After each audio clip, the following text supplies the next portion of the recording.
Welcome back! My name is ballerscuba. This is Video Games Over Time! We are still in 1986 and we are still in Kid Icarus. We last left off, we made it to the third fortress of the game, stage 3-4. This is a big fortress. It's got the most rooms out of any of the fortresses, and unfortunately, there really isn't a nurse or a hot springs along the path to the boss, so it's going to be difficult for us to go through, and I'm going to be using save states when it looks like I shouldn't need to, but that is because we're not going to get a heal for the rest of the game if things go well. If they don't go well, then I basically have to redo it anyway, so I might as well load a save state. So things are going to be a little dicey at the end, but we'll see what we can do. So, Fortress 3. We're going to start by going over to the right. This is entirely optional. We're going to defeat all you and then start climbing up here. Our main goal is to try to use as many mallets as we can. Let's trigger you and head this way. Okay. So we're going to try to use the mallets. There we go. We got one. I'm probably not going to use all of them, but we'll see what we can do. And then from there, we can backtrack. And already, I'm going to be dropping a save. I'm going to be doing that a lot because this is not an easy fortress, even though, you know, World 1 is the hardest. This fortress is also not very kind. All right, let's drop down and head to the left. And we have Eggplant Wizards, the easiest in the game. You're not going to beat how easy those are. But they are still Eggplant Wizards, and the closest nurse, I think, is like 8 screens away. Like, it's a nightmare. So we'll drop another save there. And then with them gone, we can head down and into a bit of a challenge room. Got lucky there. All right, I think I'm clear to head down at this point to another challenge room. Once again, I'm not too concerned about too much. I don't need hearts. I don't need points. I just want to get through without damage.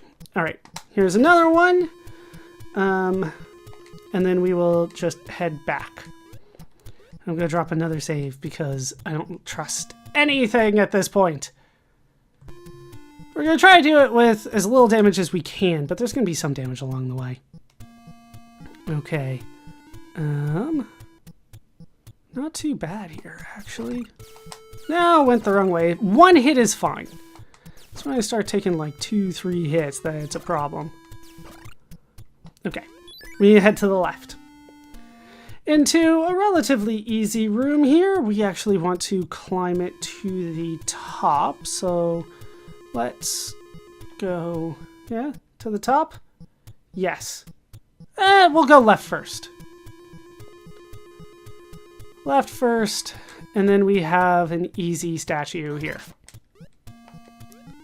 Then we'll climb up. You gotta be careful on this one. Hold right, otherwise these snakes will get you.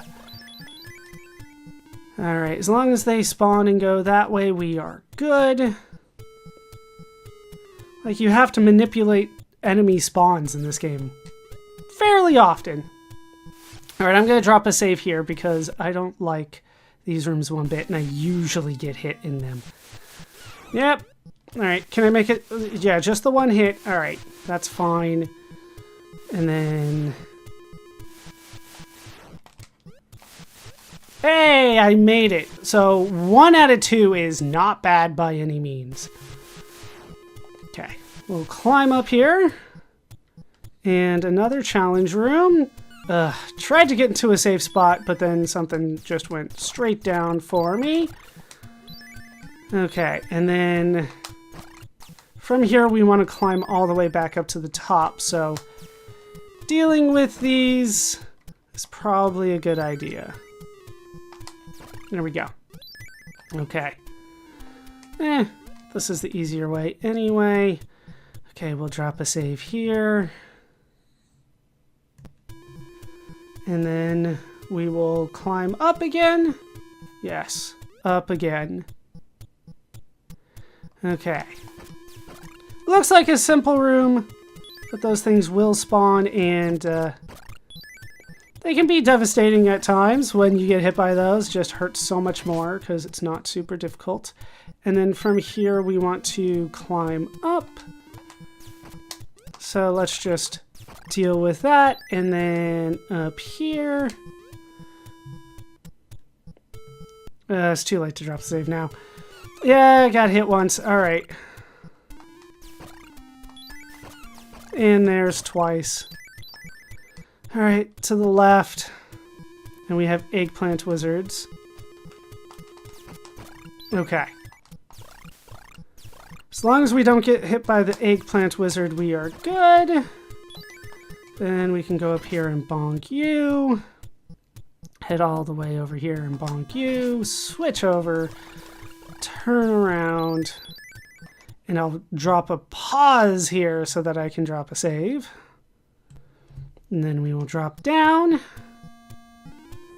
And that's number 7. That might be all that we get. No, there's one more. There's one more. We'll head over to the right here. Another challenge room. Once again, we need to go up, which means, yeah, it's just so difficult to not get hit. Like, not even once is difficult. Just once, like, okay, no problem, but not once. There's just too many when it starts. Okay, we'll drop a save here. And then we'll climb up to this room. There we go. Somehow made it. Like, you gotta get the timing just right, and you bonk your head on any of the ceilings, you're not gonna do it. Okay, up here. And then from here, it's basically right the whole way. Just keep going right. Of course. Thought I timed that better. There is a trick to that room, and I will show it to you. On this room, you intentionally want to get hit. This next room here. So, spawn these, get hit, walk over. You won't get hit by the eggplants. That's the trick. That's the trick. Just accept a little bit of damage. You can drop down if you want to try to take out the eggplant wizard, but I don't see a point to it. I feel like I could have done that. I could have done that, so let's try it again. Nope. Let's try a big jump, not land on top. Nope. I feel like it's just being mean. No, that still counts as a hit. That did not touch me. All right, we'll try it. Come on, none of that is touching me. There we go. We'll drop a save here. Like I said, it's from this point forward, it's just a straight right. So we're just trying to not have damage done to me. Okay. Challenge room.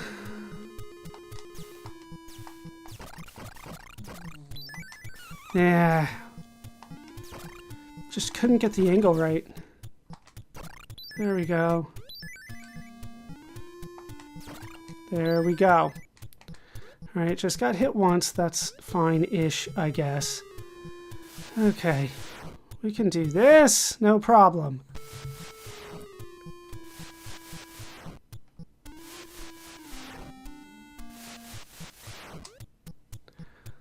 Okay. Not a problem here either. These guys do take 2 hits, but otherwise they are fine.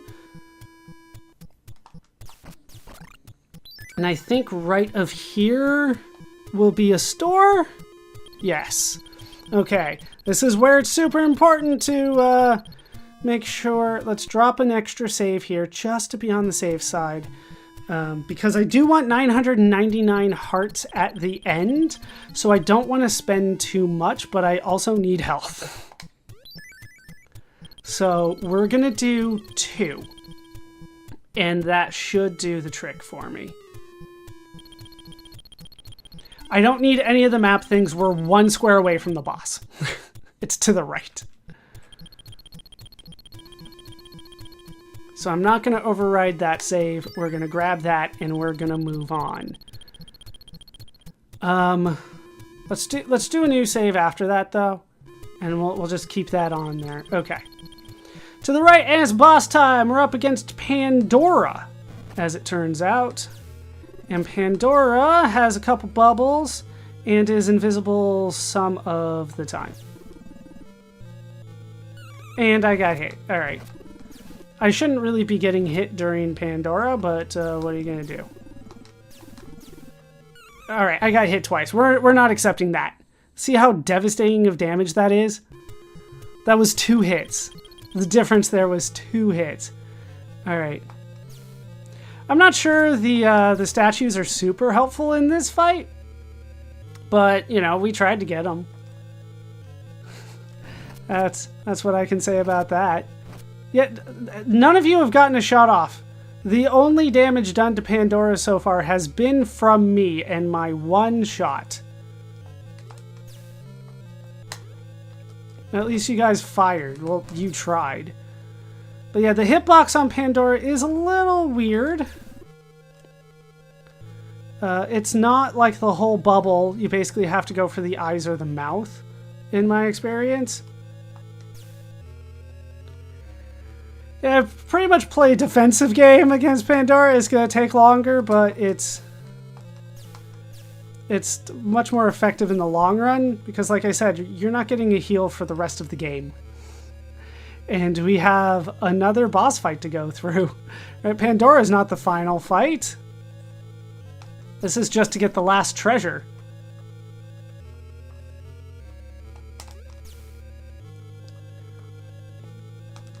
No? Give me something here. Okay. Somehow that didn't hit me. I guess I shouldn't complain, but I feel like it should have. Okay, we're like a quarter of the way there. We're gonna get this.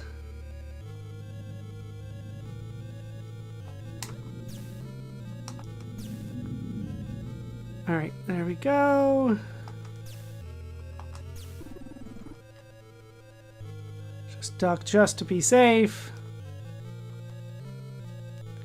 Yeah, you can kind of keep track of Pandora as long as she's like in front of something else. If she's just in front of blackness, like, good luck. Felt like that should have hit. Nope, get out of there. I don't remember much about the Pandora story. I feel like it's like a 3 or 4 sentence story. But I don't remember Pandora being the villain. I feel like Pandora was much more of a victim in that story, but, you know, sure. Big bad boss Pandora.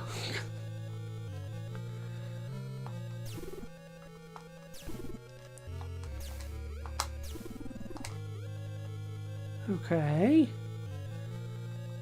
Halfway. That's kind of the thing about these boss fights. They're not particularly difficult, just kind of time consuming because you can't always attack. Ah, I finally got hit. I shouldn't be getting hit at all in this fight if we're being honest, but as long as I can recover in the next stage. Well, not like health, but I can just not have damage done to me in the next stage. I can try to prevent that a little bit better. Okay.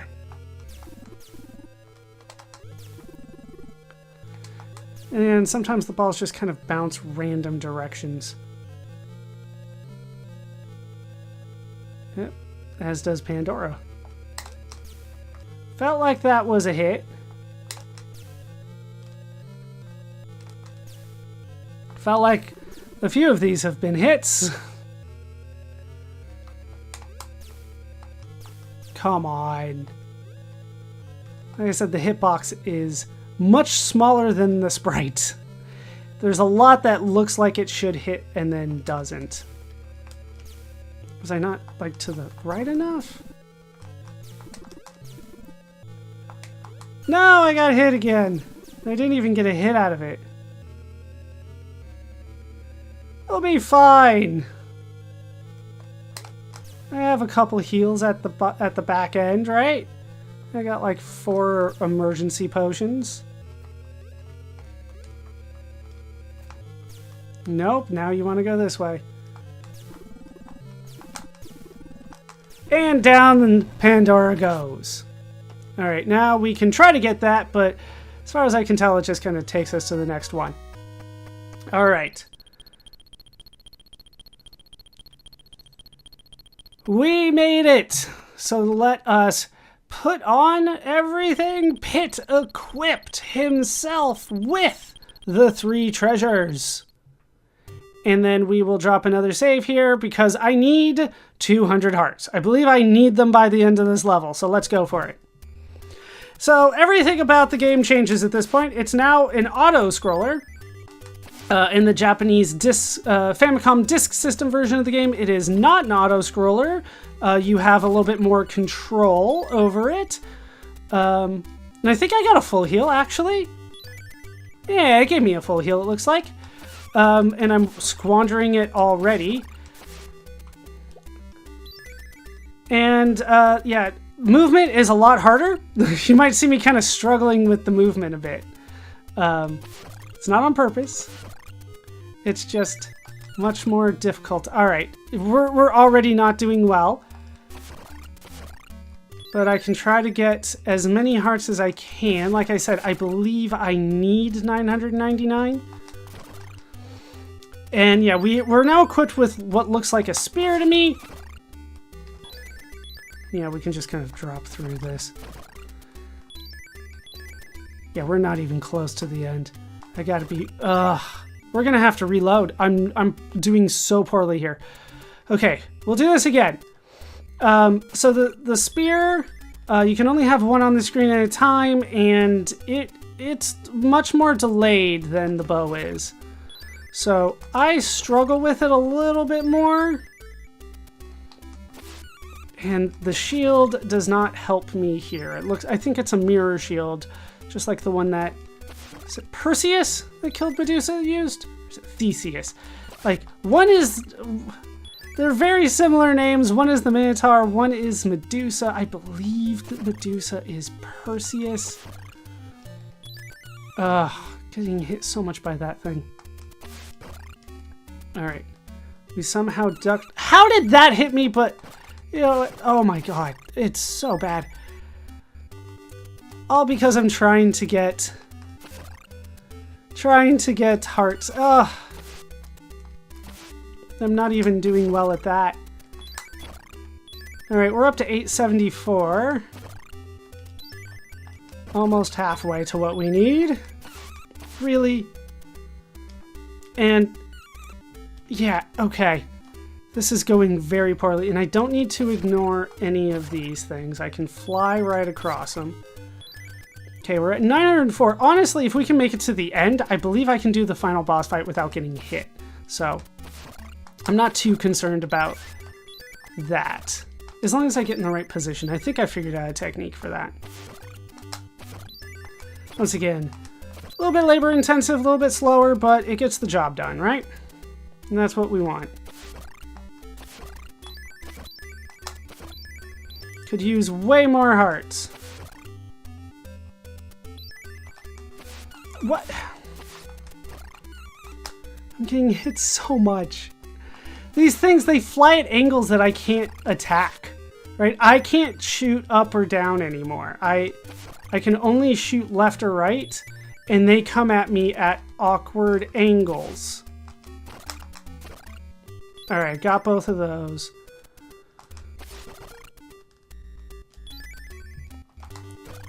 All right, 956. Ugh, just walked right into that one. All right, 991. And we used one of my potions. All right, but we're max. We're max now. I don't need to kill anything more. Just need to dodge. And like I said, I think I can do the final fight without getting hit. So we'll just hang out up here above where you guys will go. And we'll make it to the end.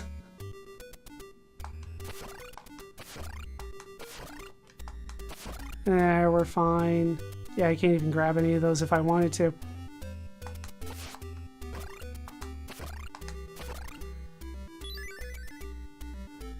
Just hang out up here.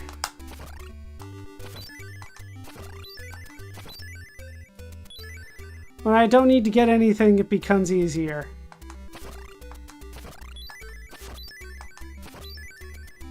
Down you go, and this should be the end here. Okay, so I'm going to drop another save because I don't want to do all that again. I have what I need, and I still have 3 of those emergency potions left. That should be enough. I believe that it's somewhere around here, like right around the star. So you have to hit, this is Medusa, we're up against Medusa. Basically what you do is you hang out kind of at the center around the top, wait for the snake to get past you, then drop down. The shield will block Medusa's attacks, but not the snake's. So I went a little early there. Go down and drop, fire a shot, and there we go. And that's the boss fight. It's gonna take a while. We have a lot of hits to land here. But you know, this is the technique that I found. I think it took me like 2 tries to figure out this technique. I'm not sure if it's the official technique that I'm supposed to be using, but it's the one that worked for me. As long as my shield is up and I time my attack like right after one of those eye beams goes by, we'll be good as long as I don't get hit by the snake. And we should be good. If I screw this up, really, I got hit again? Must have been an eye beam that I wasn't paying attention to. Okay, move forward a little bit more.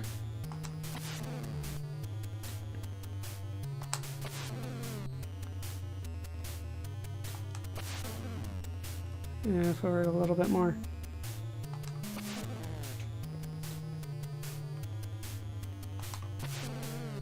And that one was an eye beam that I felt like I should have blocked.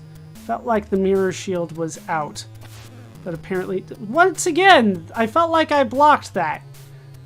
The hitboxes here at the end of the game are a little funky compared to what we've gotten used to. Am I going to have to do this fight again? Even with my special technique? Because I keep on timing things wrong? Yep, alright. Like, I'm a little late on that. I'll wait for the next snake here. Really? And that's like game over too, right? Like you don't get another, you don't just get the boss fight at the end. I think you have to go through the whole level again.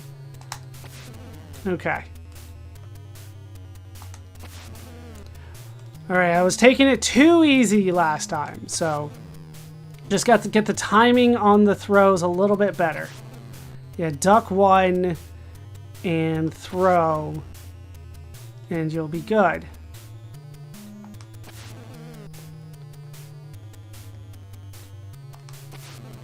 You duck under that one and then go up. Yeah, there's the hit. Again?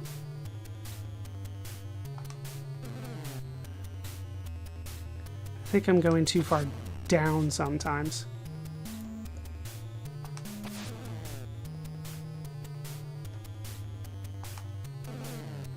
There we go.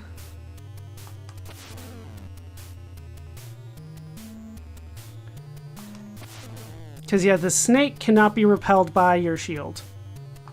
That one was bad. That one was on me. I think we're like halfway there. I'll wait for the next snake.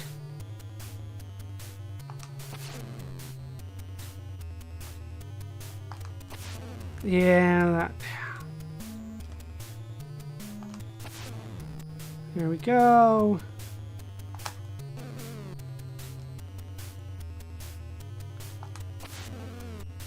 Just matter of timing.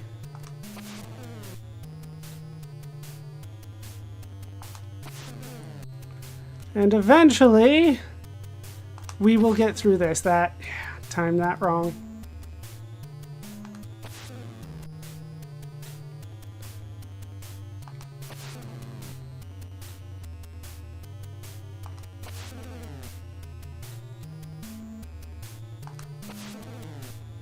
Feel like we're getting there. No, I got hit by the snake. I went too early there. there we go, and we've done it. We have defeated Medusa. Medusa was inside a giant wall that was her eye as well. And we have won! Thank you, Pit!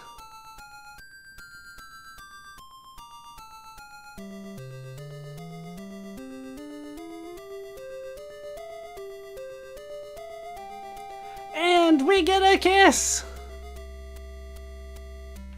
And the cherubs are out!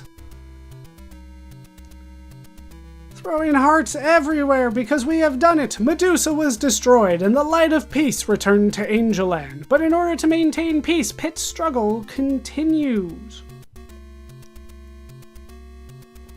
And then we get credits. Staff. In the story we have Inusawa. For the character we have Taro. For the art design we have Mr. Hygo. For the title design we have Makorin. Programmers we have Ban, Yoshikawa, and Togawa. Sound was done by Hip Tanaka, not Chip Tanaka this time, Hip Tanaka. The assistants were Masao Y, Shikao S, Hatabo, Kenji, Hyakan, and Keihiroji. I feel like there were just as many assistants as there were staff. Director, we got Okada, of course, and then producer, we have Yokoi, Gunpei Yokoi. And the hero, you! We did it! Copyright 1986 by Nintendo. The end! And then we can push start. What happens when we push start? We restart the game! From the very beginning, but we do have the upgrades. Now there is kind of, I'm told that the way that this works is that normally at the beginning of a level, your like points and all that kind of stuff resets, but at the end of the game, it does not reset. So at the beginning of this level, if you have enough strength to get to the next level, but just didn't have an opportunity, that's what this is for. You could get a strength upgrade here if you met the right conditions, but of course we don't. We're already maxed out on strength. And that is the game played. So with Kid Icarus played, it is time to show off not only the other endings, but the music from the other version, and then we will talk about how the game holds up today. And here are the different endings for the game. You should already be hearing the music from the Famicom Disk System version. In that version, the worst ending possible, exclusive to that version, is this. Pit's upper body is turned into a speck nose. In the next worst ending, Pit gets a hat and a sickle. In the next worst ending, Pit gets a helmet and a short stick. Maybe it's a spear? In the next ending, Pit gets a helmet with a red tuft and a spear.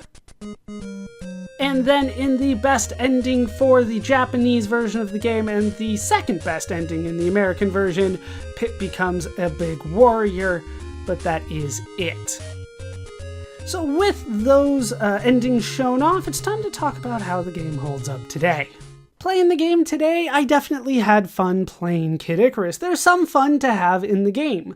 The game is frustrating at points, especially with not necessarily the difficulty of the game, but just kind of the brutality of what it takes to die, and then you kind of have to restart from the game because something happened along the way. Maybe you bumped your head on a jump or something like that, and now you have to do the whole level over again from a password.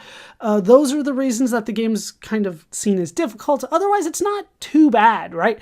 There was nothing all that bad about it. It really was just, if a mistake was made, it was going to take a while to get back. And it was kind of unforgiving when it comes to mistakes. One death is enough, basically.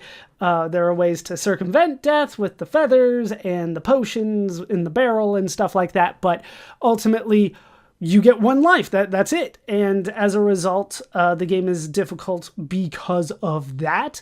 But ultimately the difficulty isn't too bad. It's about where Metroid was. I'd say a little bit easier than Castlevania. And I think that it's fair to bring up those two games because I think this game evokes a similar style. Of course, it is in the same game engine as Metroid, so it's hard not to compare those two. But I think that's kind of an unfair comparison. Metroid had kind of Nintendo's best talent working to make sure that got done and got done well. And this one was just a little bit more of a side project, according to the background story that we got. They assigned a new person to make it, and it kind of got rushed a bit, and it does feel like there could have been more polish done for the game, but ultimately the core of the game is fun, right? Having a character with wings of sorts kind of float around. It's definitely a different jump than I'm used to in other games. It's a little bit more floaty. It feels like you have wings. With platforming, that really isn't that difficult unless you hit your head on something. It's really just kind of mistakes that you make in platforming that will doom you, that in other games they would be very forgiving for you, especially in like a Mario game. You miss a jump on a platform, no big deal, there's something underneath usually. In this game, like, it scrolled up, you hit the bottom of the screen and you're dead. That's it, game over. Which is something that does happen in other games, right? Think of like Ice Climber or even Balloon Kid comes to mind, but Ice Climber in particular, you hit the bottom of the screen and you're gone. This jump feels a lot better than that, but not as good as some of the other games that we have played in their jump. The attacking, there's a bit of a delay on it. I wish I could explain it better than that. You hit the button and there's just like, he basically has to pull the bow back and then release the arrow is how it feels like. So you kind of have to get used to the timing on that. And that was kind of the issue that I had with the final stage, was that when we had, let's call it the spear, it was a little bit longer and it was just long enough for me to notice. It just kind of takes some getting used to, but ultimately it's still good. Like, it still feels right. It just feels like, he's not doing it as quickly as I want, right? But ultimately, the game is still fun, like I said. There's a lot to like about the game. I just kind of feel like everything could be improved slightly if they were given more time. The sound, I think, is good, but maybe a little bit repetitive at points. Definitely not a game that I would want to listen to for a while, having heard it as much as I have for this playthrough. But otherwise, it's good. The graphics, I feel like things mostly looked like they were supposed to, but once again, it just kind of felt like it was missing a little bit, maybe more style. It did feel like a bit of Metroid at times, and Metroid was kind of built around giving you this kind of creepy feeling through the graphics and the sound and stuff like that. And I felt like this game had some of that, and I'm not entirely sure it was intentional, because this is supposed to be a game about Greek mythology, but maybe it was intentional, and I was supposed to kind of feel a little creeped out going up all these just kind of platforms up and across and stuff like that. It just felt a little off, right? And I'm not sure if that's intentional, so I can't really say whether that's good or bad. I just want to point it out that it was there. There was definitely a sense of something's a little off here, right? And I think that comes from the fact that it just got ported from Metroid.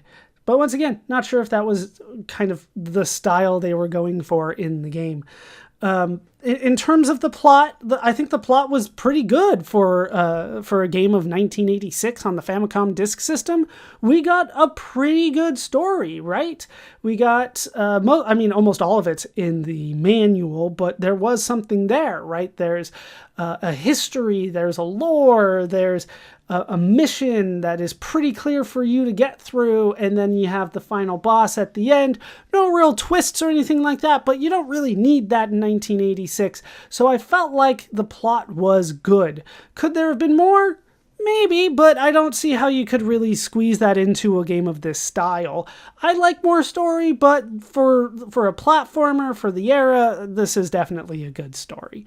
So this is an interesting game for me. I'm glad that I went through it. I've been meaning to get through it for a while.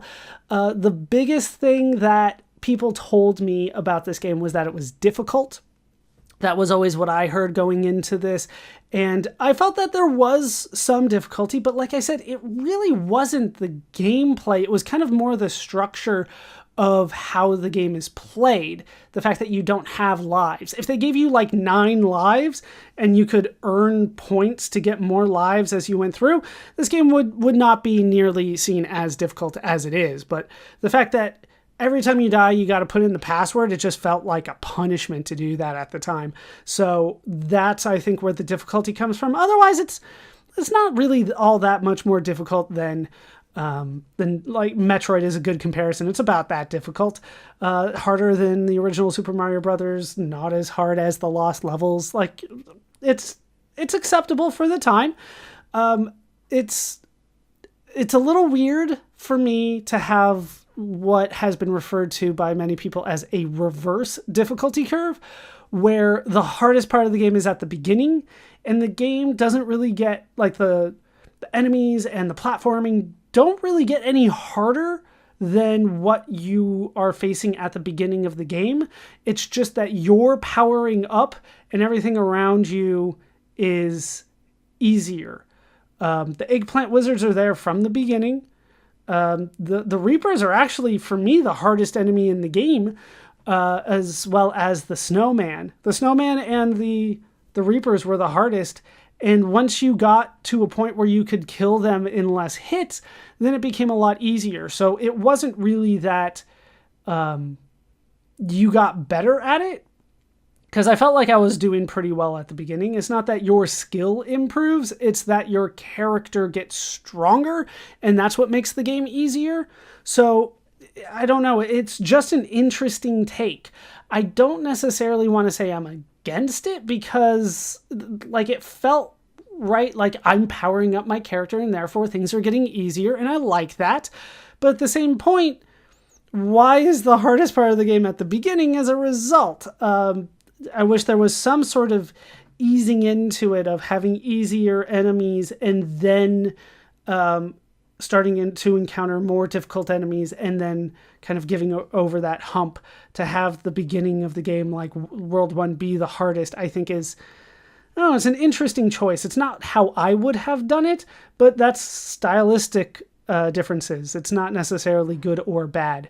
So as a result, the game is one that I would recommend to people, but it's difficult to figure out who to recommend it to. If you are interested in Kid Icarus, of course, this is going to have something for you to play, and you'll enjoy it, I think. I think that anybody that is interested in kind of these platformers / shooters, like, it's kind of an undefined genre at this point. The combination of being able to shoot and have platforming segments with RPG elements in the game, it's not really one that fits neatly into any genre. So I can't just say, oh, if you like platform games, you'll like this. It's like, well, if you're interested in the history of video games, in the history of Nintendo, in the history of the Kid Icarus, we'll spoil it a little bit, but it is a franchise. And so there is something to this game that will draw people to it. But if you think that most games of this era are too difficult, then this will be frustrating for you. If you don't like games that tell you what to do, because this game definitely has a lot of hidden mechanics that I had to research before I even got into the game, then you're not going to like this. I think that having a guide is going to be immensely helpful. And yes, read all the way through the guide, beginning to end, before you start, because it's going to be difficult to understand, like, why do I have to sit here? Well, that's what you have to do in order to get the strength upgrade, and there's only limited strength upgrades and things like that as you go through the game. So, would I recommend it to kind of a general modern audience? Ultimately, I think the answer is no. Like, it's going to take a specific desire to play older games, play games of this time. And like I said, it's not really a genre, so I can't recommend it to people of this genre. But if you are interested in games of this time, this will have something for you. If you're interested in kind of Nintendo games as a whole, this will have something for you. But if none of that really appeals to you, this is a game that is probably better skipped, and you can watch not even an entire playthrough, just little clips to kind of understand what's going on in the game, and you can get a gist of the story and the lore and things like that. So it's going to be for some people and not for others. It's kind of a mixed bag. And that's my modern take on the game. When the game was released, Kid Icarus was relatively popular. The game received mixed reviews from critics. The sound, graphics, and gameplay all were in turn praised and criticized. As time has gone on, the game would increase in popularity, though mostly as a cult hit. As time has gone on, the game has retained its status as a controversially reviewed game. While some say the difficulty level is too high, the graphics are strange and dated, and the sound is annoying, others say that the game is a forgotten masterpiece. Kid Icarus will fairly routinely make lists of best video games of all time, while other reviewers ignore it completely. Kid Icarus would see ports, re-releases, and sequels. We'll keep an eye on these as we continue. As for Nintendo, with another success on their hands, they would continue to build the library of their Famicom disk system. We will hear from Nintendo again.